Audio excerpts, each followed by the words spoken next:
All right. As I said, I'm going to be recording this. We have a tremendous amount to go through. So let's get started. There's my ugly picture. Those are all my contacts, my GG&G email address, my personal email address, my telephone number at the firm, my direct line at the firm, and my cell phone number. Feel free to use any of them, including my cell phone number. I'm almost always reachable on my cell phone, and I do check both of my emails with a lot of regularity.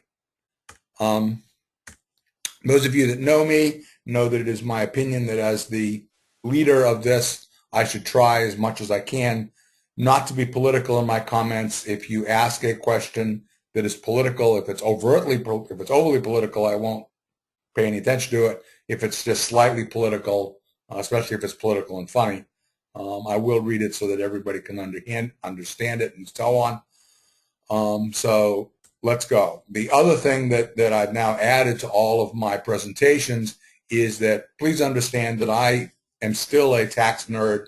I live and die and breathe taxes, and that's what I do every day, for 365 days a year. But what's really important for people to understand, you are business people, and as business people, you have to remember that you should not let just a tax consequence affect the economics of your business. And it's very important to understand that, and it's something that we at Greg can help you with. And if you have any questions, you can always contact me, and I'll be happy to help you with it. Some things I want you to pay attention to. Number one, you're going to find that there are various definitions of rich here. And it's kind of interesting to see that there are different things for different people as to who is rich and the penalties that people get for being rich. The next thing I want you to pay attention to is that we have an old concept, which is called marriage penalty, that has come back into play. And you're going to see over and over again with some of the tax provisions that we're going to talk about that you are actually penalized for being married as opposed to being single. One of the other things that we're going to talk about, and if you have a pad of paper, you can do this as you're going along, is figuring out what the new maximum effective tax rate for an individual is. And we'll be talking about that as we compare what that is to a corporation. And the last thing that we're going to talk about very, very briefly is what's hanging over your head. And the reason I want to talk about that is that one of the things that I have agreed to do with the American Institute of Certified Public Accountants is I am on their tax reform committee, which means that I get to talk and comment and everything else with all of the various things that are coming down with tax reform, and I get to see them ahead of time. And some of them are rather startling. We're not going to go into that in great detail because nothing's going to happen this year, and it is most likely nothing is going to happen at least until the end of next year. But we'll talk about it very, very briefly. So, why is all of this important? First thing you have to remember is that there are a tremendous number, and actually it's in excess of 50 tax provisions that are going to expire at the end of this year that are very, very important with regard to your business. First one is Section 179. Most of you understand that 179, we call it 179er, allows you to immediately expense assets, any assets, new or used, that you purchase. And in this year, in 2013, you can expense up to $500,000 until you buy $2 million worth of assets. Unless something happens, that number drops to $25,000. Now, what you have to understand about all the provisions that we're going to talk about is as of today, there is no legislation and no discussion about extending any of these provisions. We've had some informal provisions with some of the committees that I serve on with the AICPA, with the top congressional leaders, and it appears that 179 is going to be more than $25,000, but substantially less than the $500,000, and we're going to not know what that is probably until sometime in the second quarter of next year, which is not great. Next thing is bonus depreciation. All right. Most of you take advantage of bonus depreciation, which is the ability when you buy a new asset that you can immediately expense up to $50,000, and that's on top of Section 179. That expires at the end of this year. The discussions that I've had with various congressional leaders, there is no appetite today. That doesn't mean it's not going to change, but there is no appetite today for renewing bonus depreciation in 2014. A lot of you that are out there are in the restaurant business, the retail business. You have leasehold improvements and other things, which now have a special rule that, depending upon what it is, allows you to depreciate those things over 15 years instead of 39 years. That again goes away at the end of this year, and the people that I've been talking to have no idea what's going to happen with that area. So you should understand that. All the other extenders, both business and personal, are also set to go. Some of the things we're relatively sure will come back. Things that are obvious, the most obvious one that's going to come back is the $250 deduction that's allowed to teachers when they spend money to bring supplies into schools. That's coming back. That's probably the only one that is certain to come back. Everything else is very, very much up for grabs, and we're going to have to see what happens. And as things progress over the next few months, as I find out things, I'll make sure that we send things out to make sure that you understand that which is happening. I want to talk about the repair regulations. And the repair regulations are incredibly, incredibly complicated. I'm going to spend just a few minutes on it. If you have questions, again, you have all my contact information. You have to understand that one of the things that there's a lot we don't know here. The IRS and Treasury has promised us that there will be 3 more what's called revenue procedures that will be coming down sometime before the end of January. All right? But that what's important here is take a look at what I said here. The new repair regulations are effective for years beginning on or after 1/1/14, which means you do not have much time to digest what's going on here and move forward with whatever you do or do not have to do here. All right. This is important because there's going to be major changes in what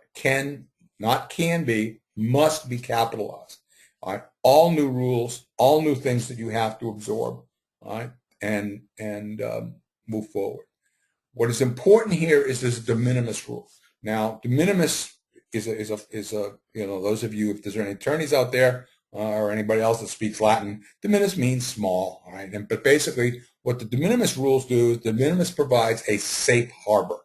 What that means is that if you follow the de minimis rules, the IRS, if they come in to audit you and you follow the de minimis rules, will not question what you've done. So very quickly, let's talk about the de minimis rules. The high end of the de minimis rules say that you have an AFS, applicable financial statement. We're going to talk about what that means in a few minutes. And you have, as of 1/1/14, a written, underline written, in red, written capitalization policy. Now, I will tell you that CPA America, the national association that Greg Gray is part of, has an elite group of tax professionals that are working diligently. Hopefully, a couple of us are going to be working on it this weekend to come up with a pro forma capitalization policy that can be available by the end of the month to use for all of our clients and friends. And when that does indeed happen, if you call me, call somebody in the office, and we'll make that available to you. But it's very, very important because it has to include an awful lot of things in that capitalization policy. The second level, and if you have an applicable financial statement and you have a written capitalization policy, you can take and you can expense any single item or any invoice that totals $5,000 or less, and the IRS will not question. Now comes the next level. The next level is you do not have an applicable financial statement, but you do have a written capitalization policy. They use a slightly different word. We all believe that you should actually have the same written capitalization policy at the beginning of the year as we talked about previously, and we're going to be making that available. What's interesting here is that those people without an applicable financial statement do not get $5,000 that they can deduct. They get $500 per item per invoice. A tremendous, tremendous drop. That is something that the people from the AICPA and a lot of other organizations really criticized Treasury, said this is ridiculous that it's that much of a drop. We lost, and that's basically the way it is. The third level is that you have neither an applicable financial statement nor a capitalization policy. And if that's the case, you have a safe harbor of $200 so that you can expense something that you buy, all right, that has an item or invoice total of $200 or less. Anything after that, you're going to have to provide detailed documentation if the IRS asks for it, why you should be expensing that instead of capitalizing that. So that's something you really have to pay attention to. You have to understand these repair regs. It's something that are extraordinarily complicated. If you have questions, pick up the phone, give me a call, send me an email, talk to some people. There's some good articles out there, but you really have to pay attention to this because if this is coming down and it's effective in, as I said, years beginning on or active 1/1/14. There are annual elections that you're going to have to make. The first election is this de minimis election, is an election that you're going to have to make on your tax return. We're not overly worried about that because you're not going to have to make this for over a year. We're assuming it's going to be a check the box somewhere on the tax return, but we're not going to worry about it because it's going to be on your 2014 tax returns as to what's there. And once again, you'll be able to say on that election which one you have. The other thing that's on there, and this is important, is you're going to have to make an election for what's called a partial disposition. All right, and what I want to give you an example, a very quick example of a partial disposition.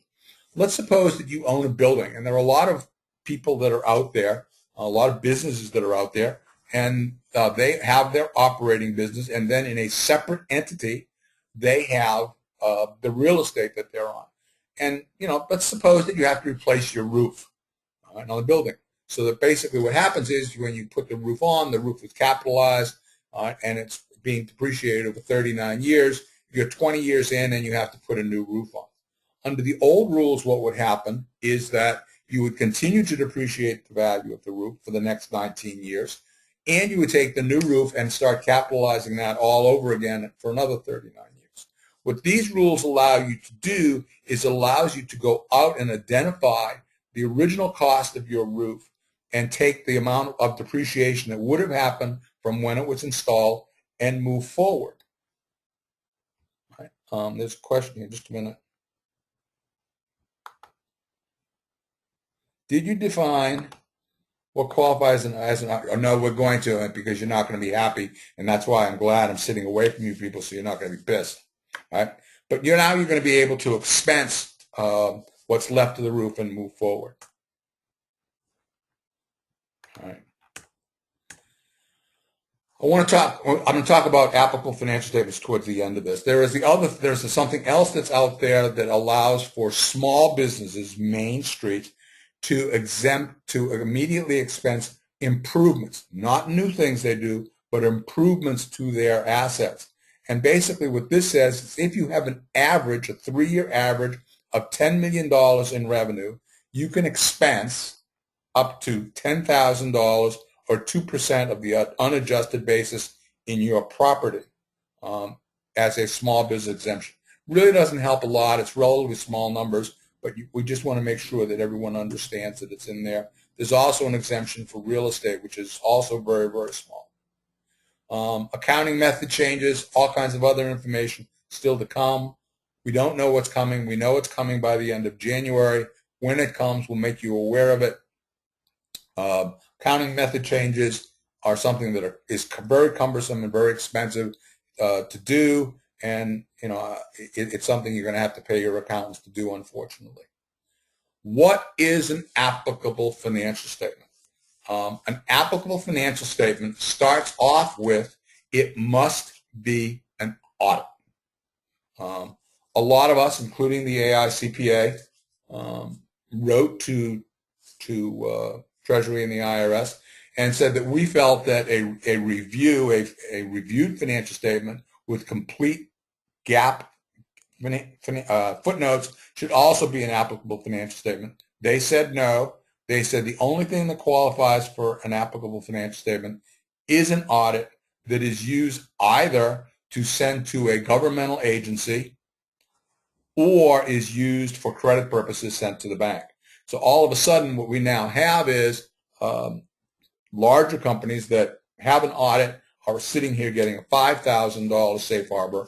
Main Street, smaller companies are only getting a $500 or $200, which is why I have my little dancing image there. We were not happy with the outcome for this, and I apologize, but that's the way it is.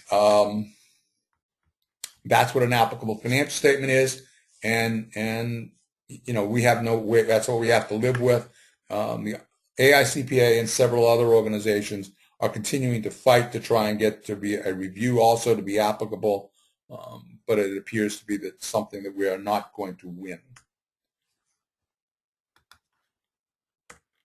I want to talk about another new concept, and once again, I'm doing these things very, very quickly. And if you have questions, you know, write them out or give me a call. And that is the concept of net investment income, right? And this is a 3.8% surtax. So that on top of the regular income tax that you would pay, you're going to have to pay 3.8% on the greater of the amount of net investment income, the lesser of your net investment income or the amount that your modified adjusted gross income, which is for almost everybody, the bottom number on page 1, that number is your adjusted gross income, the amount that exceeds $200,000 for a single person and $250,000 marriage filing joint. And, you know, there's our first example, A, of who's rich, and B, of a married penalty. So basically what we have here is if I have two people, both of whom are making $175,000, neither of them, if they were single, would qualify for this surtax. If they got married and had $350,000, they would have to pay on their net investment income. So what is net investment income? Net investment income is your interest, dividends, rents, and we're going to go back to talk about rents in a minute, royalties, annuities if you have purchased any, most investment capital gains. There is an exclusion for the sale of a business in which you materially participate, which gets back to the whole concept of active and passive. You know, we had a seminar earlier this year on the whole discussion of passive activities, which is really, really important for people to understand. I think that's still out on our website so that you can hear it, or you can call me and discuss it. But basically, if you're selling the assets or the stock of a business that you actively participate in, that does not qualify. But if you sell stocks, you sell something you are passive in, those capital gains count. I want to go and talk about self-charged rent and self-charged interest. The person with the sword is me. I had the dubious distinction of writing for the AICPA. The AICPA's comments with regard to self-charged rent, with regard to net investment income. Go back to what I said before. Many, many businesses, okay, the operating business is in one entity, and the real estate, which it's being operated from, is in another entity. It's very, very common. We've been suggesting that methodology for years and years and years for lots and lots of very, very valid reasons. Basically, the comment that we made, that I made for the AICPA and many other people have made, is that it doesn't make sense to take money that you're taking out of one pocket as the operating income, as the operating entity, and paying yourself, all right, literally paying yourself in your real estate entity rent, and say that, okay, going from one side, one of my pockets to another pocket is all of a sudden subject to this 3.8% surtax. As of today, the dragon there is winning. I am losing. I and many other people are losing. Self-charge rent, self-charge interest will be subject to net investment income. Now, suggestion that I am making to people is that if you do have self-charged rent, if you own the real estate that you're operating from, yes, you should be paying fair market rent, whatever that is, and we can talk about that on the phone or whatever. What is reasonable rent? What is reasonable interest? All right. However, if you've reached that level and you're going to wind up with rental income that you're going to have to pay an additional 3.8% on, my suggestion is to stop paying rent. Go to your attorney, have the lease agreements, which I hope you have, redrafted and so on. Why do you want to pay an additional 3.8%? Well, all you're doing is paying yourself. It doesn't make any sense at all. But that's the way the rules are written today, and you should just be aware of them because this is something that is absolutely out there today.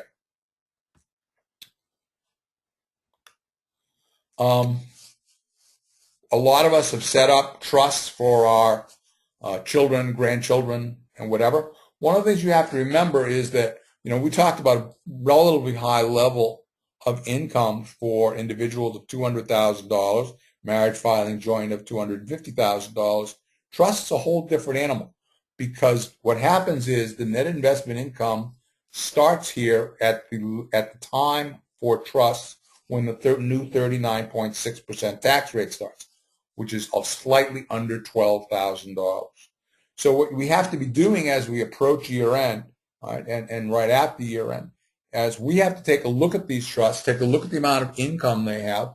A lot of these trusts, the income is from interest, dividends, capital gains, and so on, which means that it's going to be subject to this 3.8% surcharge. So the question that you have to look at is, do I want to take money from this trust and distribute to the beneficiaries? There's a lot of reasons to do that, obviously avoiding the 3.8% additional tax, and there are some reasons why you shouldn't be doing that. Sometimes the children or grandchildren aren't even aware these trusts exist. The other thing is, do you want to give them money out of the trust? There's all kinds of things that you should be discussing. You should be discussing this with your financial advisors. You can call somebody in our office. You can call a financial planner. We have Dan Romano and his people in our office who are outstanding. But you should be really sitting here and saying, what do I want to do with these trusts that have this income that approaches $12,000 or more? Am I willing to spend the 3.8% or not? Or do I want to make distributions? And if so, how much are the distributions and so on? It becomes extraordinarily complicated situation. I don't know if there's anybody on this webinar from Texas.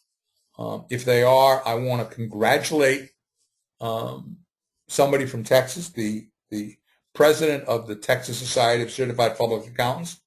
I actually sent her an email. I do not know her, but I sent her an email congratulating her on the brilliance of her comment. What has happened here is that the IRS several months ago issued a proposed tax form as to how Form 8960, as to how net investment income tax for individual estates and trusts was going to be calculated. There's only one problem. As you look at this form, at the end of every line it says, see instructions. The instructions do not exist. The instructions do not exist because the regulations on which the instructions will be based have not been issued. The IRS has told us that these regulations will be issued by the end of sometime between today and the end of January. So basically we're sitting here and we have a form which we don't understand because we don't have the regulations behind it and we don't have the instructions behind it. And she wrote a really nice comment that basically says, we are totally unable to evaluate the form without seeing the proposed instructions, which have not yet been released. And you look at what she said, and it's the ultimate in simplicity what she said, but it is also absolutely brilliant. We don't know what's going to happen with this. When this does happen, we'll obviously let people know and tell people what is happening. So stay tuned and whatever, and congratulations to her. As far as I know, she's the only one that actually did that. The next surtax is a Medicare surtax. Right? And this is only 0.9% as opposed to 3.8%. But what we have here is some very interesting situations. It's the same levels, kind of, as we had for net investment income, but it deals exclusively with earned income.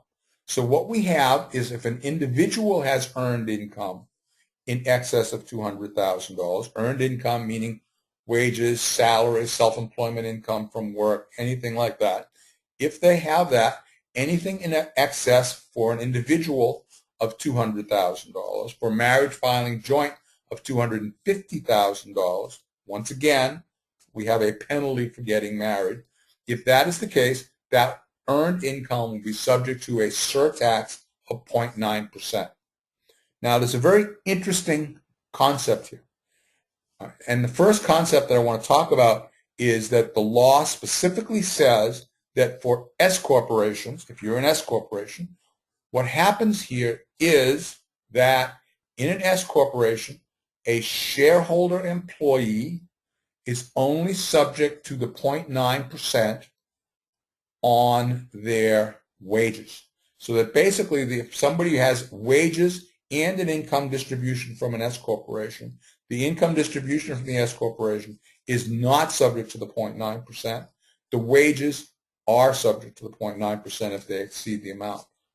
So basically what we're sitting here saying is you should be sitting here and you should be taking a look in your closely held environments. Does it make sense? Does it not make sense to continue to pay wages in excess of the $250,000 level? Now, I will caution everyone that S corporations are required to pay reasonable compensation. Nowhere in the tax law is reasonable compensation defined.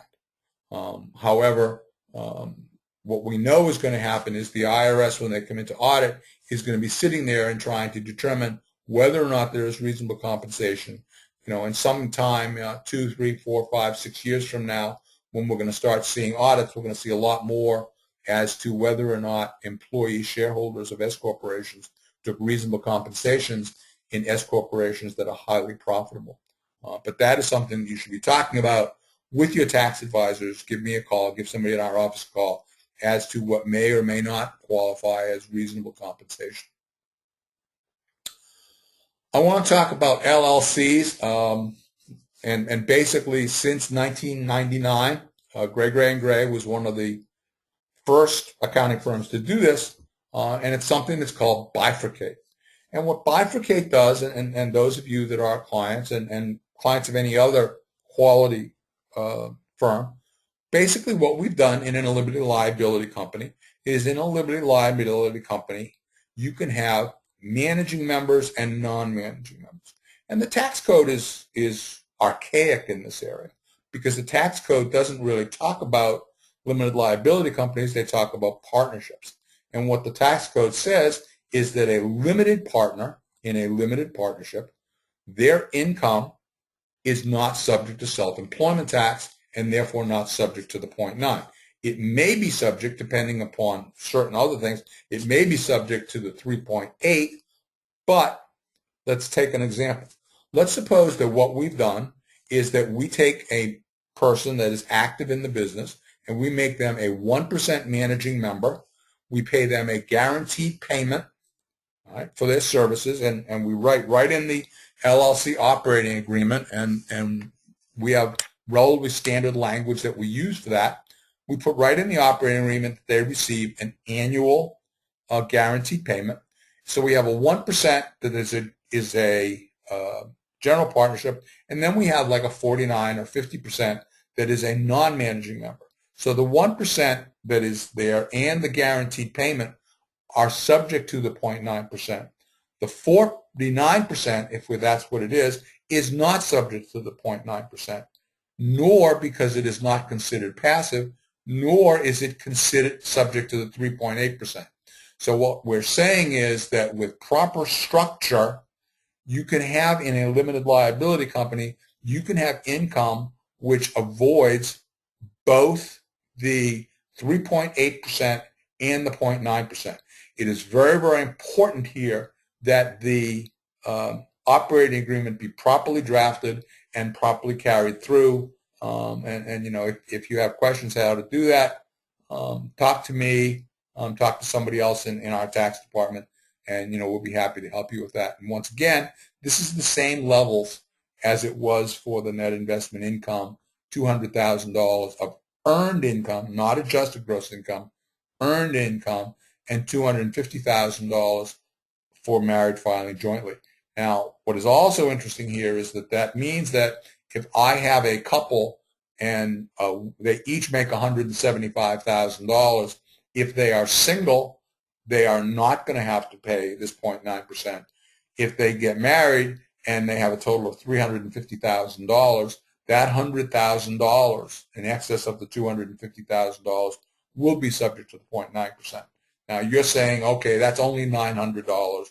You know, my comment is, you know, $900 is a relatively nice weekend away for the magnificent Tina and I.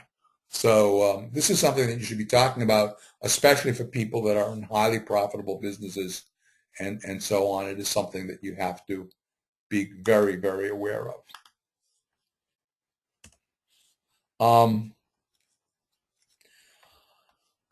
I want to talk about estate and gift very, very briefly. Lots of people are talking about and saying, well, you know, you really don't have to worry about your estate and gift anymore.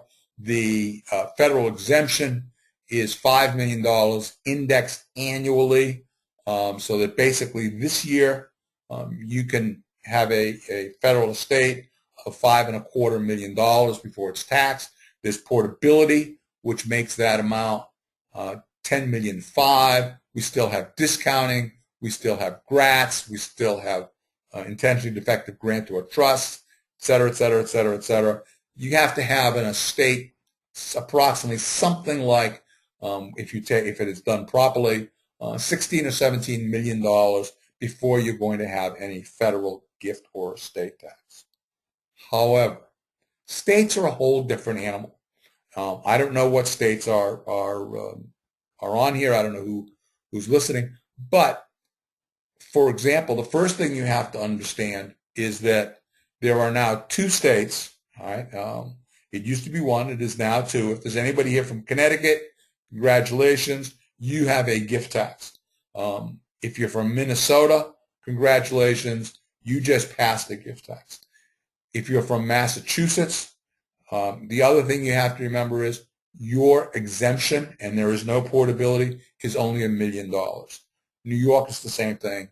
So state after state after state, yes, you can avoid your federal taxes. However, the state can come back and get you. So that, for example, in Massachusetts, we have a maximum state estate tax rate of 16%. So all of a sudden, you can wind up avoiding your federal tax, but have very significant state taxes, state estate taxes. So that's something you really have to pay attention to. It is out there. You have to listen to it, or come up and live with us up in New Hampshire, or Florida, or several other states. Capital gains and dividends, same income level as the new 39.6% tax bracket, $400,000 for individuals, $450,000 for marriage filing jointly, now have to sit there and pay a 20% rate on their capital gains and dividends instead of the 15%. But remember something, that 20% plus the net investment income tax of 3.8% means that for some interest and dividends, you're going to be paying 23.8% federal tax instead of 15%. I don't have my calculator out, but that's something like a 60% increase in tax between 2012 and 2013. That is something you really have to pay attention to as you make investments. A lot of people are talking about the importance of capital loss harvesting as year-end comes to avoid having to pay the additional 23.8% tax. You really have to sit down with your financial advisor. Give us a call in the office. Call Dan Romano over at Gray Equity Management, and they'll be happy to help you in figuring out what you should be doing, not only with your investments, but in planning to minimize these very, very painful surtaxes that we're looking at here. There's one other thing I want to make people aware of, and this goes to the concept of next-gen or succession planning. There's a funny little tax law that is not so funny, and basically what it says is if you sell your company to a third party, you will pay capital gains rates. If you sell your business to your related party, your son or your daughter, whatever, you're going to pay ordinary income rates. This is not something new. It's been around for a long, long time, but it is something that when you're sitting here and as we're talking about succession planning, we're talking about next generation planning, it is really, really important to understand this. We have several organizations that are small business friendly that are trying to work on this with their legislative liaisons / lobbyists in Washington to try and make this go away. So far, they haven't been overly successful, pointing out that this really doesn't make any sense. But as of right now, selling to your son or daughter can have a significantly disadvantageous tax result to you, which is one of the reasons why we see that the percentage of succession planning goes down significantly because of the amount of that happens there. Right. And the amount that we have to plan here as opposed to selling to our next generation or gifting to our next generation, and what happens in each of those situations, be it gift, estate, or sale, all of which comes into play, all of which have different results. So it's really important that you sit down and understand that which happens here with regard to succession planning.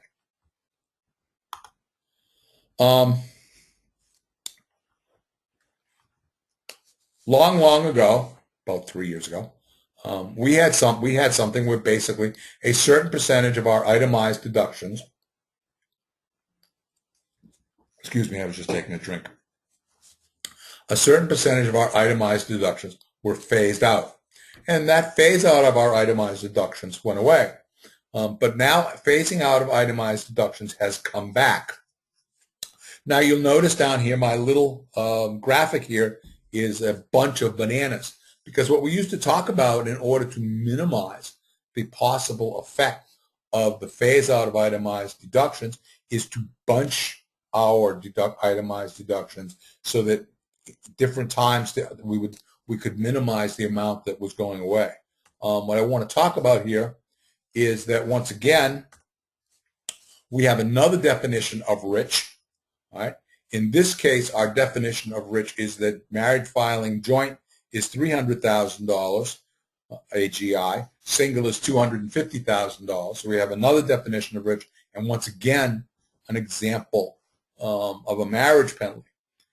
But there's something else that's very interesting here, and this is something that as this law was being written, there were several influential people that actually wrote comments about this, about what should and should not be subject to phase out, and I think it's kind of interesting. So that, for example, your state taxes, be it your state income taxes, or if you're up here with me in New Hampshire, well, actually, we don't have state income tax or sales tax, but in other parts of the country, either your state taxes or your state income taxes. We do have our real estate taxes, obviously, up here. But your state taxes are subject to phase out. Your charitable donations that you make, and you all understand all the ramifications of charitable donations, and there are all kinds of limitations that are put in place with donations that you have to pay attention to. And your mortgage interest and certain other things are all subject to phase out. What I found interesting is that your gambling losses are not subject to phase out. And I just, in my perverse sense of humor, found it kind of interesting, especially the charitable donations, which we should be encouraging, are subject to phase out, but gambling losses are not. But this, again, is something that you have to pay attention to. It is something that you should be looking at. Basically, what we're looking at here is that your itemized deductions are going to be phased out at 3% of the excess amount. Now, as we're keeping track of what our possible marginal rate here is, 3% is, at this level, is about a 1% additional tax. So what we're looking at here is that the phase out of itemized deductions really costs you, in this case, a 1% marginal tax rate on top of some of the other things that we've already talked about. And we'll do a quick look at all the stuff that we're getting to. Now, phase outs don't end there. Other thing that's phased out is your exemptions. So those of you that have children, all right, what's going to happen is it's the same level of income that is as itemized deductions for the phase out. This one is a little bit more complicated, a little bit stranger. And basically what happens is for each $250,000 in excess of that adjusted gross income amount, you lose 2% of your exemptions. And basically somewhere in the around, eventually it all goes away. This is about 0.75% of additional tax. So what does that mean? We have to look at this and we have to sit here and say, okay, let's do some very, very rough math. If I start off with a 39.6% tax and I add on to that my 3.8% and I add on to that my 0.9% and I add on to that my phase out of my itemized deductions and I add on to that my phase out of my exemptions, I'm sitting with an individual effective marginal rate on somewhere between 44 and 45%. Now, why is this important? What we have to remember is that for the last 20 years or so, the maximum individual rate and the maximum C Corp regular corporate tax rate were about the same.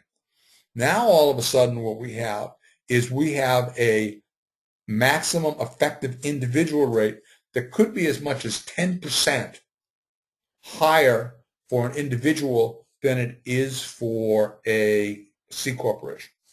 I'm not saying that you should go out and change your entity. I'm saying this is something we have to talk about. The other reason that we have to think about this, and I don't want to get into great detail, but there is tax reform discussions. Chairman Backus put out his first white paper draft comments on tax reform yesterday. It had to do with international taxation. If you want to talk about that, give me a call and we can have a discussion about it. I don't think it applies to too many people and that I talk to on a regular basis. But what we have to remember is that what President Obama's concept of tax reform is that his concept is that we should be lowering the corporate rate to either 28 or 25%. So let's suppose, for example, that they are successful in lowering the corporate rate to 25%. all of a sudden what we would be happening is we have a corporate rate of 25%, an individual rate of up to 45%. That is clearly enough to get my attention. Now, once again, we don't think anything is really going to happen significantly to tax reform until probably sometime late next year or the year after, but it is clearly something that we have to be paying attention to because the difference in marginal tax rates is so significant that it is really starting to get our attention. I want to talk about Obamacare very quickly. I don't want to make any jokes. I don't want to talk about a lot of other things, but there are a few things that I want to talk about with regard to Obamacare, and we have to remember that I'm not talking about individuals here and all the stuff that's going on with that, the individual mandate, and all the people that have strange things happening that lost insurance and go and what is a bronze, silver, bronze, platinum, whatever. I don't want to talk about any of that. If you want to talk about that, give me a call. We can. We understand it. I want to talk about large businesses. And we have to remember that a large business is defined as any business that has 50 or more equivalent full-time employees. And we now have a new definition of full-time, and a full-time employee is somebody that works 30 hours or more on average per week or 130 hours a month. What is important to remember here is that there's also a new concept. Even though the requirement for businesses to provide health insurance has been postponed until 2015, there is something that an awful lot of businesses are going to have to do here in 2014. And that's the concept of measurement and stability periods. And that brings in the concept of a variable hour employee. And I apologize for all these strange terms and everything else. But simplistically, what a variable hour employee is exactly what it says. This is somebody that you have hired. All right? You have not hired them to be a full-time employee. All right? But the number of hours that they are going to work could vary significantly. And this is very, very common in a lot of industries. All right? The number of hours they work, an employee works, can change significantly. So basically, how do you determine whether or not this person is a full-time employee? And that comes up with a concept called the measurement period.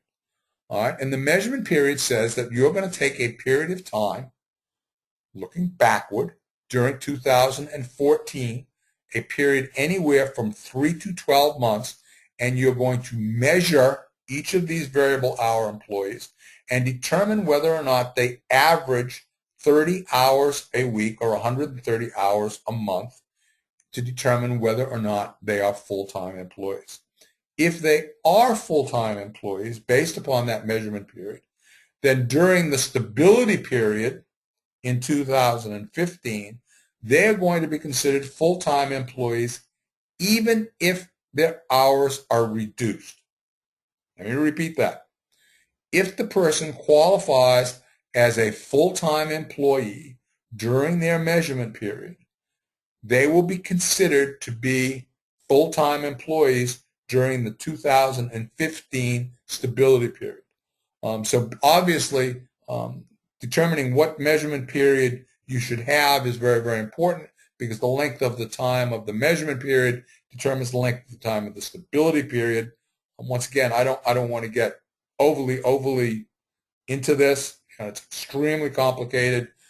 The vast majority of the HR people, the human resources people, the people that I talk to in this are sitting there saying that you should be using the 12-month measurement period. That seems to make a lot of sense, but it is clearly something that you should be talking to your tax, your insurance, and other people that are really knowledgeable in this area to determine what you should be doing, if anything, during 2014 in this area. I will tell you that I've spoken to quite a few of the payroll firms, and a lot of the payroll firms have the ability to track this information for you. So it's something that you ought to go out and see if your payroll people can help you with this, or if not, what you're going to have to do in order to determine what if anything, you have to do in this area. The other thing I want to talk about is the 9.5% affordability standard, just because I find it interesting. Basically, if you are a large business and you're going to provide insurance for your employees, not only do you have to provide minimum credible insurance, as that's defined, but it also has to be affordable. And the affordability standard is defined by law as 9.5% of the family's total taxable income. Now, there's a problem here. The problem is that you as an employer have no way of knowing what your employee's family business is. You can't go to that employee and say, how much do you make in your second job? How much does your wife make? How much do you make in interest, dividends, et cetera, et cetera, et cetera? You can't do that. So basically the IRS has come down and said, okay, we're going to provide you some help here. And basically, instead of talking about the total family income, you can use their income in box 1, the top box, of their W-2, which is obviously a much lower number, which means that the affordability standard is going to be significantly reduced as to what you're going to have to do. And this is something that we'll also be keeping track of as we progress into next year, and as we suggest what people do or don't do, either to pay or pay the penalty or not pay the penalty, and so on. The 60% test, basically what your minimum coverage is the minimum coverage you're supposed to provide to employees is 60% of the actuarially computed cost of your entire firm's medical cost. Don't ask me how you do that. I don't have a clue. And but that's what the law says, and that's one of the other things that we're going to be looking at over the course of next year to see how that's going to apply and what that does to insurance rates, and what people are going to have to do to cover things if you only provide 60% tests. One of the other things that I'm going to mention, just because I find it interesting, is that any business that is providing insurance, the only thing, the affordability test and everything else, is based upon a single plan. However, you are required to provide insurance. You don't have to pay for it, but you have to make available insurance to your employee and to their dependents other than their spouse, which I'm not going to make any comment for, which I just find to be just strange.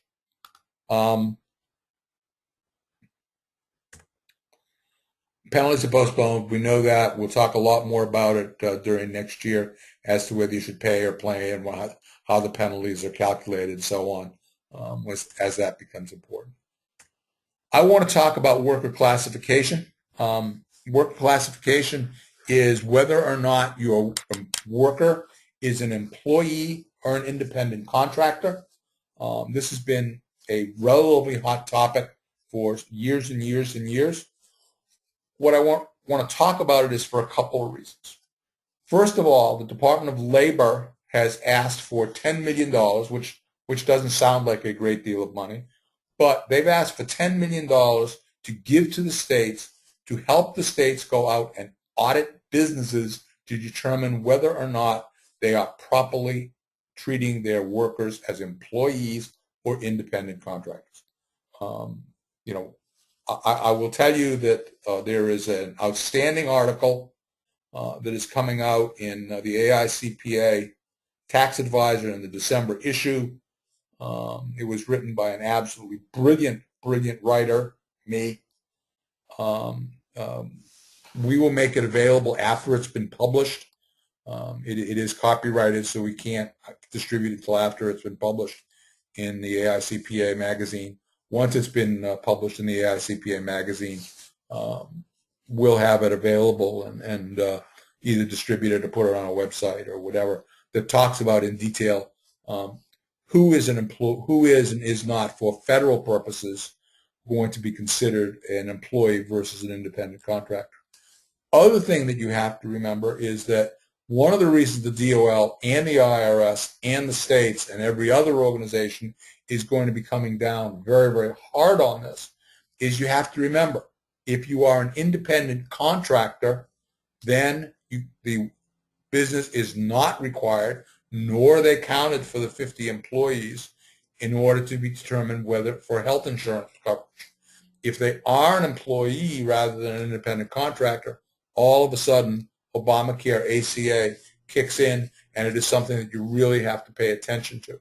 Now, if you're in Massachusetts, Massachusetts has much stricter provisions than the federal does. I know that there are businesses that in Massachusetts that don't do it properly, either for federal or Massachusetts purposes. All I'm saying is you really have to pay attention. They are going to be coming out with big hobnail boots to begin auditing this, whether or not you're treating your workers properly as employees or independent contractors. The other thing that is important here, and it's interesting, one of the things I do every day is every day when I get up and I sit out and look at the mountains, is one of the things that I do is I read all the tax court cases from the previous day. And what's really interesting is that as I was reading it today, this particular situation came up, and it's a question of responsible person. And if you are considered to be a responsible person and you treated a worker as an independent contractor and not as an employee, as a responsible person, you are totally liable for any taxes, any withholding taxes that should have been paid by that person that they did not pay. You are 100% liable for that. So I just like to remind people of that, and as you're dealing with it, make sure that you understand who is an employee, who is an independent contractor. I want to break down one fallacy here. There is a fallacy that says that if you have a contract with a person that says they are an independent contractor, that will determine whether they're an independent contractor or employee. That is a fallacy. That does not work. The IRS will determine, the DOL will be determined based upon their regulations whether or not the person is an independent contractor or an employee. Tax reform in some way, some form is coming. It is going to happen. It is, as I said, it's probably not going to happen until the end of next year, the end of 2014, or possibly after the elections in 2015. There's lots and lots of stuff happening. It is very, very interesting for me personally to see all the lobbying and legislative liaison and arm twisting and everyone lining up and saying, don't mess with my tax provision, mess with theirs. But something is going to happen. If you are part of a national association of any type where you have a lobbyist or a legislative liaison or somebody that is representing your group down in Washington, I strongly recommend that they pay attention first and foremost to any of the extenders that we talked about at the beginning of the hour, any of the extenders that were out there. Please, please, please pay attention to them. Have your people out there pushing to make sure that the extenders that affect your industry are paid attention to. This is going to be very, very much who yells the loudest. That's number one. And then also start paying attention because there already people are lining up as to what happens in tax reform, as to who is going to keep their provisions, who is going to keep their benefits, and who is not. So this is another area where if you're part of a national association, if you're part of one of those groups, make sure that they're properly representing you and that they are indeed helping you and helping your organizations. It's an hour. I came in just about on an hour. You can go to our website. We have all kinds of different great newsletters that you can sign up for on our website. so that you can get it. You can also go to all of our social media sites, Facebook, Instagram, Google Plus. All of them are out there. We're all on those. You can get all our information from there, anything you want. Once again, this is where you can reach me. I am pretty much around most of the time. I check my Gray voicemail periodically. I check both of my emails regularly. You have my cell phone number there. You can feel free to call me on my cell phone if you have any questions as to what's happening. My cell phone is almost always on, and even when the wonderful Tina and I are out hiking or something, or wherever we are, it's on. If I'm in board meetings or something like that, I tend to turn it off. But aside from that, you can reach me anytime you have questions. So feel free to call me. There again are all of our different things where you can sign up on social media. I want to thank all of you for attending. And if you have any questions, again, feel free to give me a call. There's our disclaimer, should you care to read it. And thank you very much for coming. And again, if you have questions, feel free to give me a call at any time. I'm usually around. Thank you.